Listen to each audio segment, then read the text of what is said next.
Hi everyone, আমি মনিকা। আজকে সকাল থেকে আমি অনেক কাজ করেছিলাম। সকালে উঠে ফ্রেশ হয়ে চাটা খেয়ে দেন এই পার্সেলটা চলে এসেছিলো। একবার বলেছিলাম আমার ড্রেসিং টেবিলে আরশোলায় ভরে যাচ্ছে, তো সেই কারণেই বাকেটগুলো অর্ডার দিয়েছিলাম 6খানা। তো আমি চেয়েছিলাম যে এই বাকেটের মধ্যে ড্রেসিং টেবিলের সমস্ত জিনিসগুলোর নিয়ে আমি একেবারে আমার শোকেসে আর কি ট্রান্সফার করে দেবো, তো সেটাই করেছিলাম।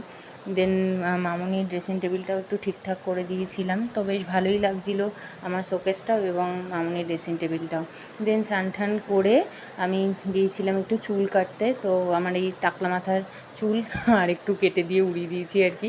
তো তারপরে সন্ধ্যাবেলা গিয়েছিলাম একটু দিদির বাড়িতে, কারণ গোলুর জামাটা দেওয়ার ছিল। তোমরা অনেকে ভাবতে পারো আমি কেন এত দিদির বাড়ি যাই, আমার ভালো লাগে তাই যাই। আমার কোনো অরুচি নেই দিদির বাড়িতে যেতে। তো গোলুর সাথে একটু খেলাধুলা করে দিদি দিয়েছিল আইসক্রিম খেতে, দেন একটু ফিশ বল খেতে।